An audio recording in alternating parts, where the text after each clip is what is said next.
Hai guys, welcome back my YouTube channel. Kembali lagi bersama saya, Etika Lula Gustiana dari kelas 10 MIPA 4 nomor absen 12. Di video kali ini, saya ingin mempresentasikan PPKN bab 1 mengenai sistem pembagian kekuasaan negara Republik Indonesia. Pertama, kita bahas macam-macam kekuasaan negara. Kekuasaan negara merupakan kewenangan negara untuk mengatur seluruh rakyatnya agar tercapai keadilan dan kemakmuran serta keteraturan. Kekuasaan negara banyak sekali macamnya. Menurut John Locke, kekuasaan negara dibagi menjadi 3 macam, yaitu kekuasaan legislatif, kekuasaan eksekutif, dan kekuasaan federatif. Kekuasaan legislatif adalah kekuasaan untuk membentuk undang-undang. Sedangkan kekuasaan eksekutif adalah kekuasaan untuk menjalankan undang-undang. Dan kekuasaan federatif adalah kekuasaan untuk melaksanakan hubungan luar negeri.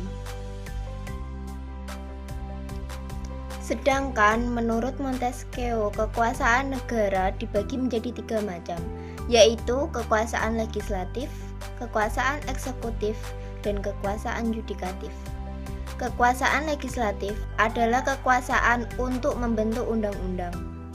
Sedangkan kekuasaan eksekutif adalah kekuasaan untuk menjalankan undang-undang. Dan kekuasaan yudikatif adalah kekuasaan untuk mempertahankan undang-undang atau mengadili setiap pelanggaran terhadap undang-undang.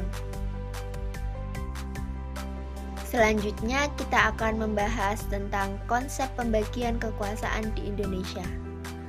Undang-Undang Dasar Negara Republik Indonesia tahun 1945 menegaskan bahwa sistem pemerintahan Indonesia menganut sistem pembagian kekuasaan, bukan pemisahan kekuasaan.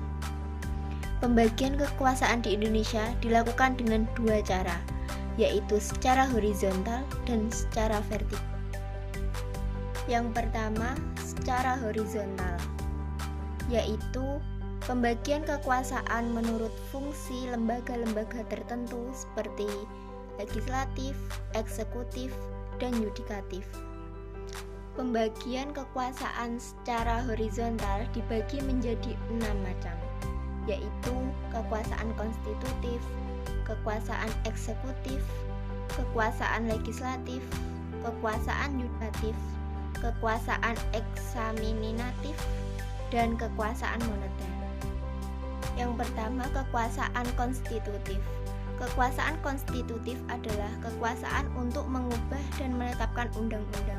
Kekuasaan ini dijalankan oleh MPR. Yang kedua adalah kekuasaan eksekutif.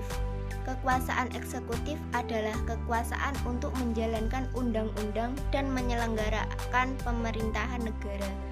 Dijalankan oleh presiden dan yang ketiga adalah kekuasaan legislatif. Kekuasaan legislatif adalah kekuasaan untuk membentuk undang-undang. Kekuasaan ini dijalankan oleh DPR. Yang keempat, kekuasaan yudikatif. Kekuasaan ini adalah kekuasaan untuk menyelenggarakan keadilan guna menegakkan hukum dan keadilan. Kekuasaan ini dijalankan oleh Mahkamah Agung dan Mahkamah Konstitusi. Yang kelima adalah kekuasaan eksaminatif.